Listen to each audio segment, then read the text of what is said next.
Good morning friends, myself Shishir Pandey, and today I will be discussing about natural selection, which is an important topic for NEET.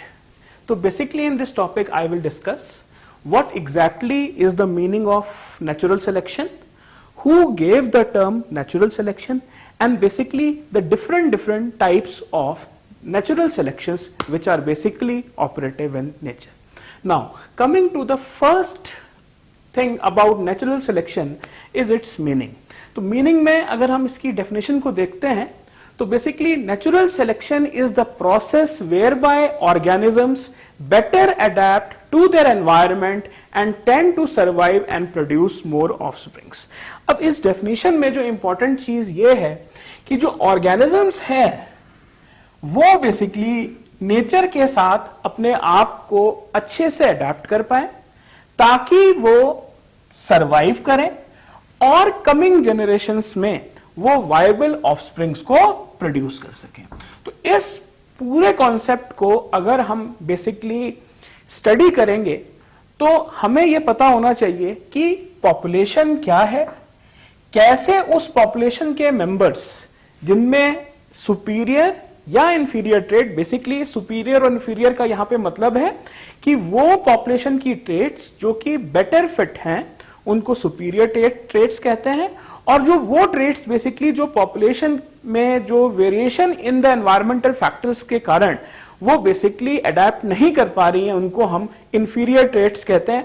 और कैसे superior traits अपने आप को select करती हैं और वे नई स्पीशीज को जनरेट करती हैं, this is basically the concept of speciation.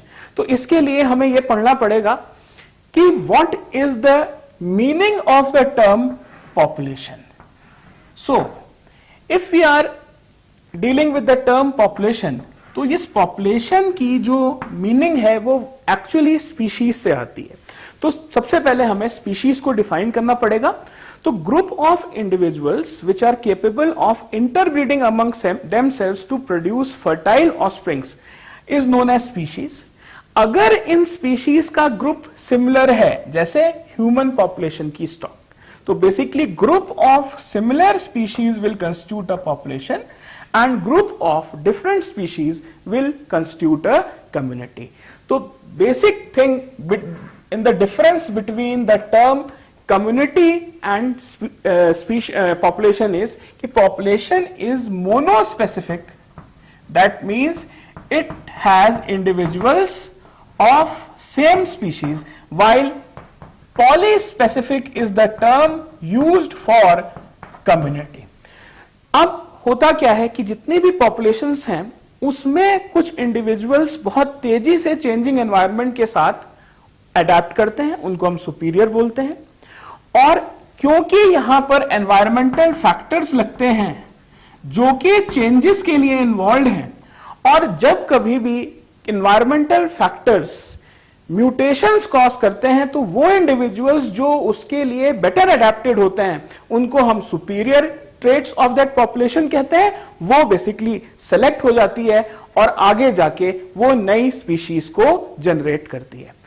Basically जो नेचुरल सिलेक्शन का कॉन्सेप्ट है वो जिस साइंटिस्ट ने दिया था उनका नाम था चार्ल्स डार्विन, और वो कॉन्सेप्ट जिसके कारण बेसिकली स्पीशीज नेचर में अपने आप को बेस्ट अडेप्ट करती हैं वो हर्बर्ट स्पेंसर का कॉन्सेप्ट था, and that was the concept of survival of the fittest. That means only दो species which are better fitted to the changing environmental conditions are best adapted in the environment.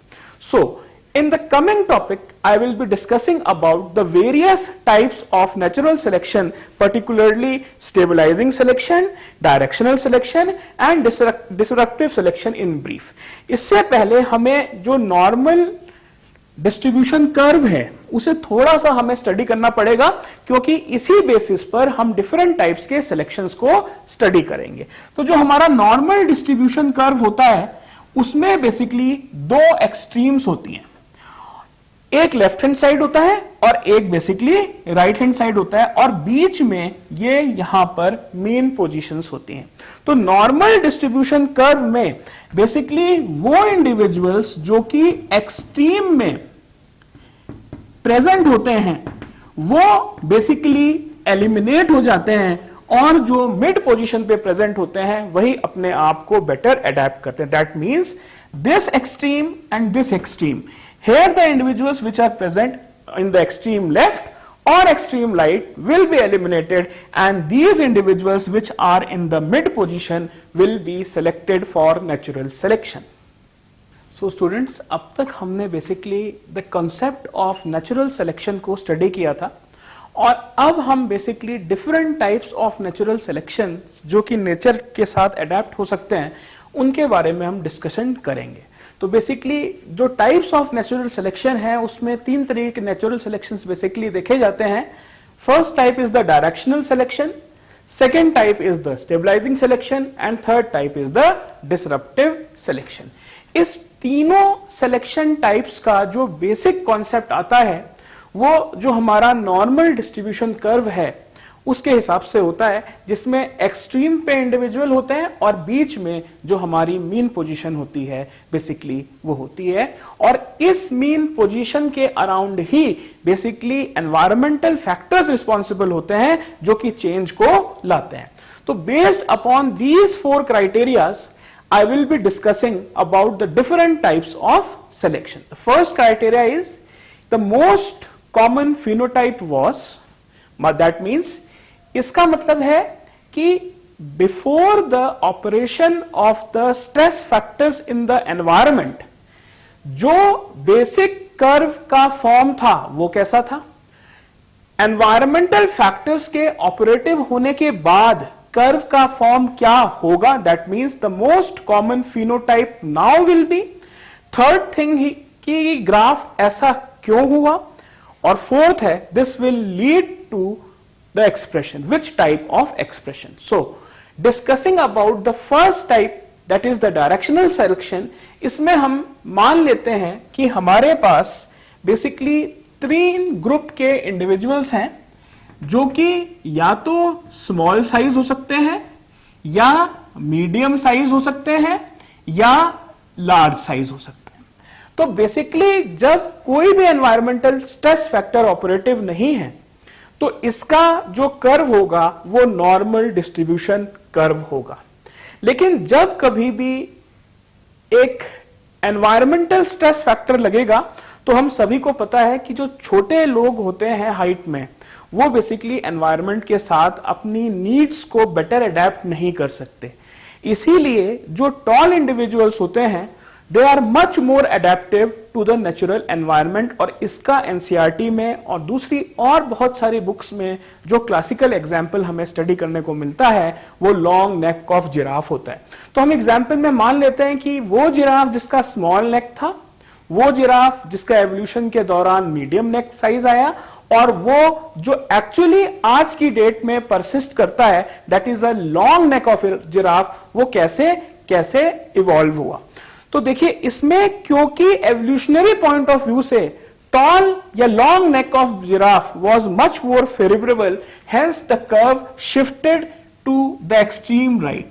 तो इस case में हम ये देखते हैं कि जो tallness was the factor which was adapted to the changing environmental conditions. तो अगर हम इस ग्राफ को स्टडी करें तो जो हमारी व्हाइट लाइन है इसमें आप देखेंगे स्मॉल, मीडियम और लार्ज साइज।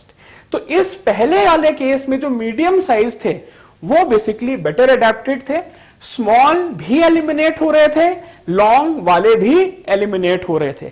लेकिन in due course of time since the tall neck was better adapted, hence this curve was shifted more towards the extreme right. That means tallness वाले या जो toll नेक या जो लॉन्ग नेक वाले giraffe थे वो changing environment के साथ बेटर अडेप्टेड थे।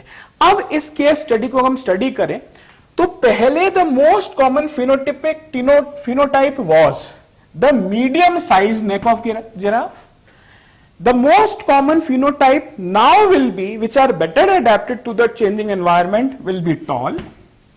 बिकॉज द ग्राफ, रीजन क्या आया, क्योंकि ये ग्राफ बेसिकली एक्सट्रीम राइट में शिफ्ट कर गया, that means the graph shifted towards one extreme. और ग्राफ के एक्सट्रीम राइट में शिफ्ट हो रहे के कारण जो इंडिविजुअल्स उस पॉपुलेशन के मेन मेंबर्स बन गए वो जिराफ हो गए जिनका लॉन्ग नेक था। तो basically long neck of giraffe becomes the classical example of the directional type of selection. अब हम बेसिकली जो सेकेंड टाइप है हमारा, जिसको हम स्टेबलाइजिंग सिलेक्शन कहते हैं, अब हम उसके बारे में डिस्कस करेंगे। स्टेबलाइजिंग सिलेक्शन में देखा जाता है कि नॉर्मल डिस्ट्रीब्यूशन कर्व में भी अगर हम फिर से यहां पे बात करें स्मॉल, मीडियम एंड टॉल की, तो हम यहां पे देखेंगे कि इनिशियल स्टेजेस में जो मीडियम साइज्ड इंडिविजुअल्स हैं वो ज्यादा फेवरेबल हैं। और अब अगर हम यहां पे देखेंगे तो बेसिकली जो यहां पे इसकी पीक है वो बेसिकली नैरोवर हो जाती है, लेकिन वो इंडिविजुअल्स बेसिकली मीन पोजीशन में ही बेटर अडेप्टेड होते हैं। तो बेसिकली स्मॉल एंड टॉल के बीच में एनवायरमेंटल फैक्टर जब ऑपरेटिव होता है तो finally also the medium sized structures will be much more favorable in comparison to the shorter and taller ones.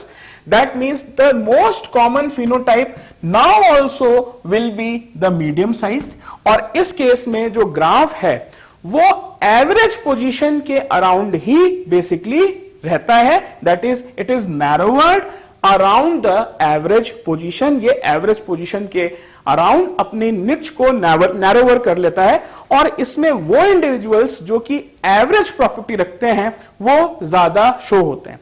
इस ग्राफ की एक बहुत बड़ी इंपॉर्टेंस ये है क्योंकि ये अपने एवरेज पोजीशन से डेविएट नहीं होता, इसीलिए ये एवोल्यूशनरी पॉइंट ऑफ व्यू से जो चेंजेस है उनको इनहिबिट करता है। That means it this particular type of graph inhibits the evolutionary changes.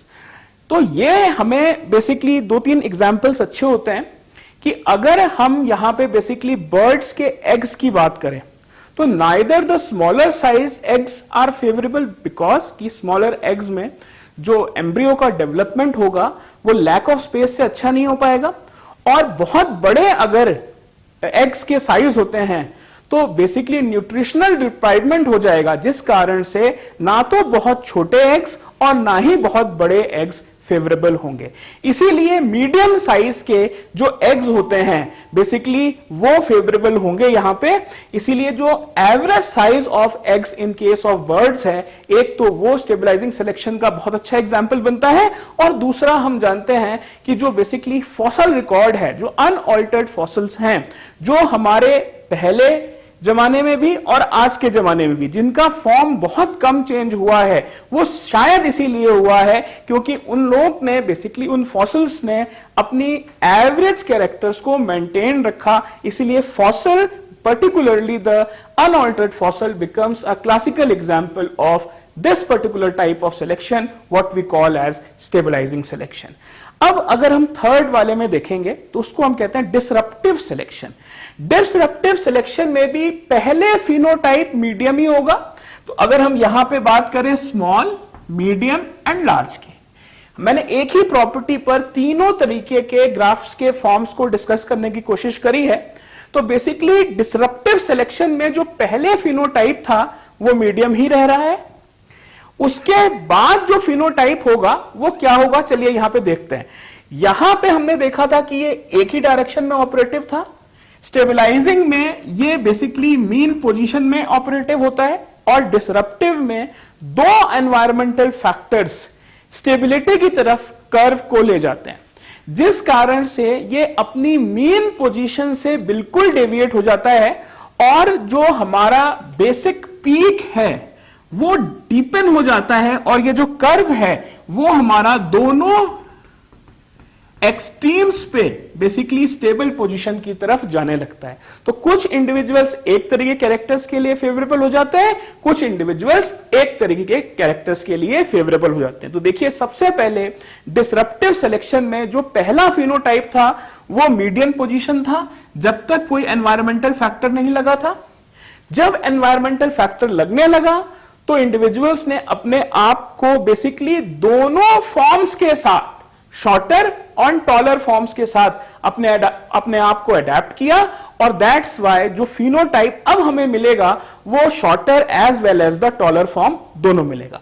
इस केस में जो कर्व है वो बेसिकली दो एक्सट्रीम पोजीशंस में, बेसिकली यहां देखिए ये डिवाइड कर गया, तो that means the curve divided into the two extremes, and finally this will lead to equal number of shorter as well as the taller individuals.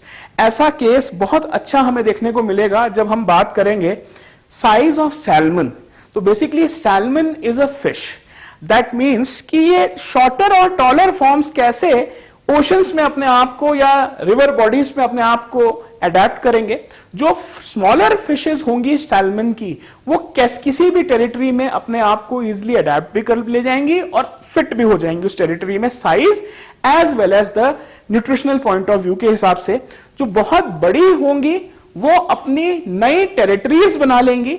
इस कारण से छोटी और बड़ी सैल्मन दोनों ही अपने आप को नेचर में अडेप्ट कर लेती हैं। लेकिन जो मीडियम साइज सैल्मन होती हैं वो बेसिकली ना तो बहुत छोटी टेरिटरी में और ना बहुत बड़ी टेरिटरी में अपने आप को अडेप्ट नहीं कर पाती, और इसीलिए आप इस कर्व में देख रहे हैं जितनी भी पोजीशंस मीडियम वाली हैं या जो एवरेज कैरेक्टर वाली हैं वो एलिमिनेट हो जाती हैं। तो in this topic basically I have dealt with natural selection and it's